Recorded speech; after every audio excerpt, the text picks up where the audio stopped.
ഭഗവത്ഗീത സാഖ്യയോഗത്തിലെ 5-ാമത്തെ ശ്ലോകം.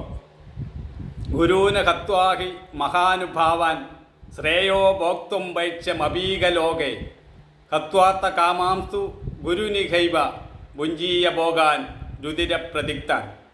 അതായത് ശ്രേഷ്ഠന്മാരായ മഹാഗുരുക്കന്മാരെ വധിക്കുന്നതിനേക്കാൾ നല്ലത് ഈ ലോകത്ത് ഭിക്ഷയാചിച്ച് ജീവിക്കുന്നതാണ്. ഈ ഗുരുക്കന്മാരെ കൊല്ലുകയാണെങ്കിൽ പിന്നെ അവരുടെ രക്തം പുരണ്ട അർത്ഥകാമങ്ങളെയായിരിക്കും ഞങ്ങൾ അനുഭവിക്കേണ്ടി വരിക എന്നാണ് അർജുനൻ ഇവിടെ പറയുന്നത്.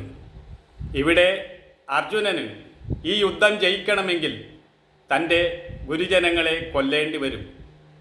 അവരെ കൊല്ലാതെ ഒരു ജയം സാധ്യമല്ല. ഇനി യുദ്ധക്കളത്തിൽ നിന്ന് ഒളിച്ചോടാനും സാധ്യമല്ല. അർജുനൻ്റെ മുന്നിൽ ഇനി 2 വഴികളേ ഉള്ളൂ. ഒന്നുകിൽ കണ്ണടച്ചുകൊണ്ട് യുദ്ധക്കളത്തിലേക്ക് എടുത്തു ചാടുക, ഗുരുജനങ്ങളെയും ബന്ധുക്കളെയുമൊക്കെ കൊല്ലാൻ തയ്യാറാവുക.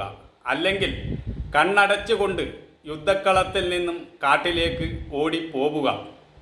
അങ്ങനെ അർജുനൻ യുദ്ധക്കളത്തിൽ നിന്നും കാട്ടിലേക്ക് ഓടിപ്പോയാൽ അർജുനൻ്റെ കൂടെ നിൽക്കുന്ന മറ്റ് യോദ്ധാക്കൾ ഓടിപ്പോകണമെന്നില്ല.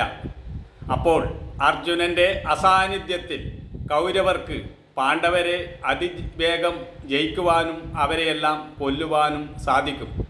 അങ്ങനെ തൻ്റെ കൂടെയുള്ളവരെയൊക്കെ കൊലയ്ക്ക് കൊടുത്തിട്ട് അർജുനന് കാട്ടിൽ പോയി സ്വസ്ഥമായി ഇരിക്കുവാൻ കഴിയുമോ?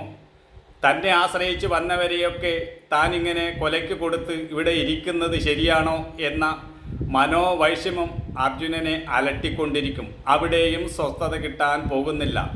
മാത്രമല്ല, അർജുനനെ തേടി ദുര്യോധനൻ വരില്ല എന്ന് എന്താണ് ഉറപ്പ്?